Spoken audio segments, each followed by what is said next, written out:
Pyrillon, aujourd'hui nous sommes mercredi et l'on se retrouve pour les chroniques de Mercure. Guidance qui vous parle de communication compliquée, voire de perte de communication, de silence radio. Alors pour ceux qui sont dans cette situation, écoutez, ça va peut-être vous donner des clés pour débloquer cette situation. Cette semaine, j'ai effectué mon tirage avec l'oracle Jane Austen.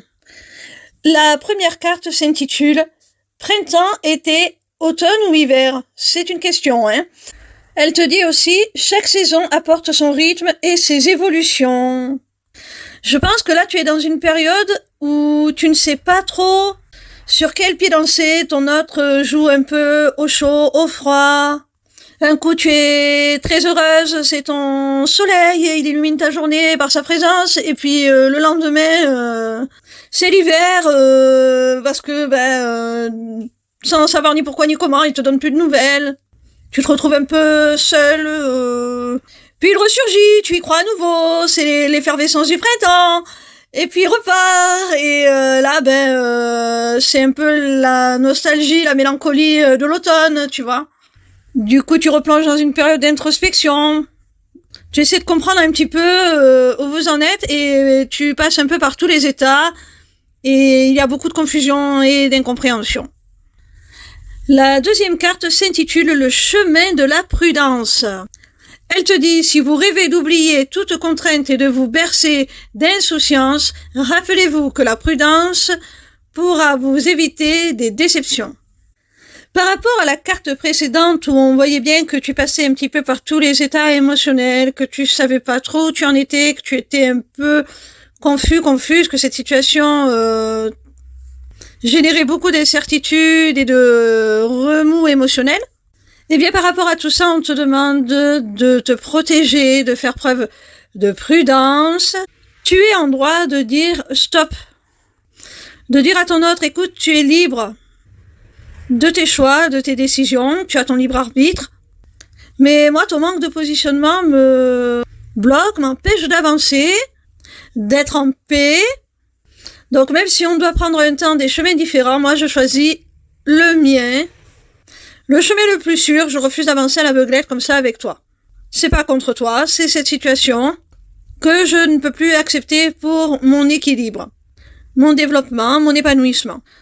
Donc je décide d'emprunter mon chemin personnel. Si on se retrouve, tant mieux. Si on ne se retrouve pas, c'est qu'il devait en être ainsi. Mais je peux plus continuer sur le chemin que tu as semé d'incertitudes, de doutes. Je me choisis tout simplement. Je choisis mon propre chemin. Peut-être que, au bout du compte, on se retrouvera, que la destination finale sera la même. Mais moi, les chemins chaotiques, c'est terminé. N'aie pas peur si ce cheminement te fait souffrir. Tu es en droit de l'exprimer et de poser tes limites. La troisième carte est celle de John Bertram. C'est le Joker. Elle te dit, il n'est pas trop tard pour changer certaines habitudes. Peut-être que tu étais énormément dans l'interaction, que tu t'es beaucoup investi dans votre relation et du coup, dans votre communication.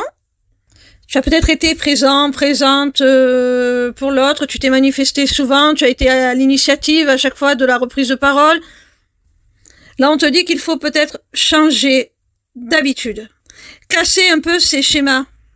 Parce qu'à chaque fois, tu restes ouverte à la communication. Avec le Joker, on voit que tu donnes souvent le bénéfice du doute à l'autre, tu lui donnes toujours une autre chance. Ce qui fait que l'autre, te considère un petit peu comme acquise, hein. Et ça, il n'est pas trop tard pour le changer. Tout simplement en t'excluant de la communication, en prenant du recul, en posant tes limites, en disant maintenant, si tu reviens vers moi avec toujours les mêmes intentions, toujours les mêmes schémas répétitifs, c'est non. Si tu refuses de m'apporter la sécurité, de me rassurer, que je sache où on en est, eh bien moi, je ne rentrerai plus dans ce cercle-là. On te demande, mon Pyrillon, de changer ton attitude, de t'affirmer, de te respecter, de respecter tes limites.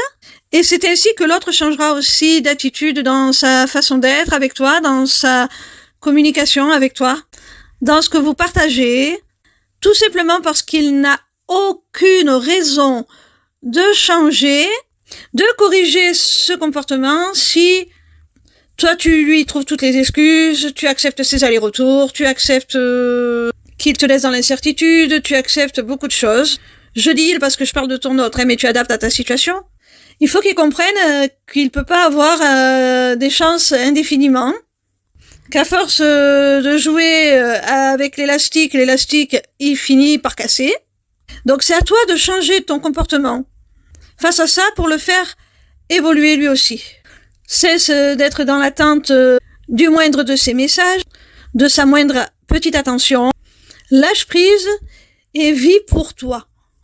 Replace-toi au centre de tes priorités et c'est ainsi que tu le feras réagir dans le bon sens, que tu obtiendras les réponses que tu cherches. La troisième carte s'intitule « Un nouvel angle de vue ». Elle te dit « Et si le destin n'y était pour rien ?» Parfois, la victime que l'on fait vivre en nous ne peut voir les opportunités qui se présentent à elle.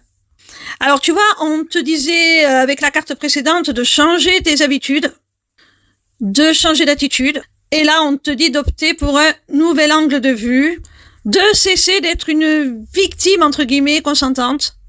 Parce que ça te bloque, ça t'empêche de voir les belles opportunités qui se présentent à toi.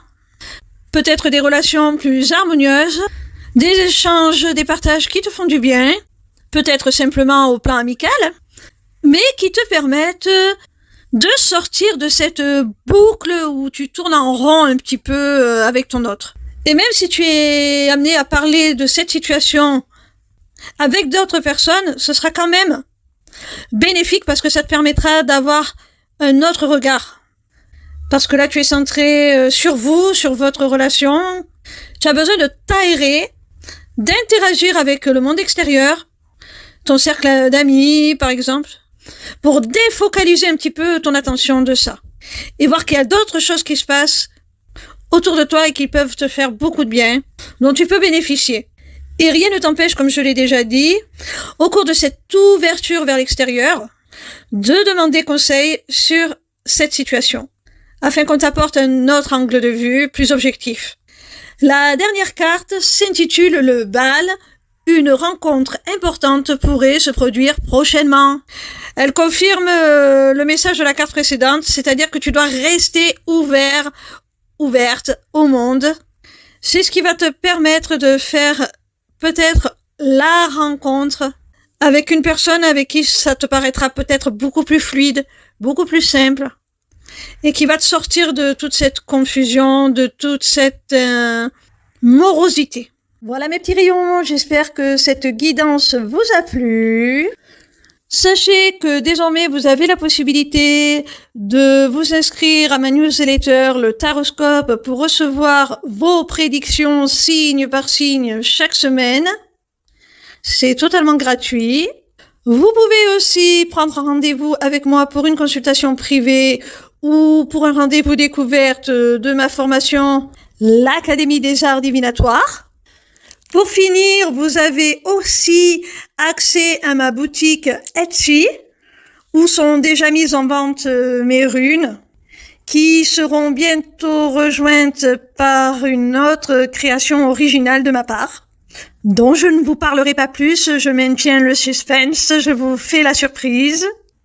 Tout cela est maintenant disponible via une seule page, l'émissivecéleste.fr.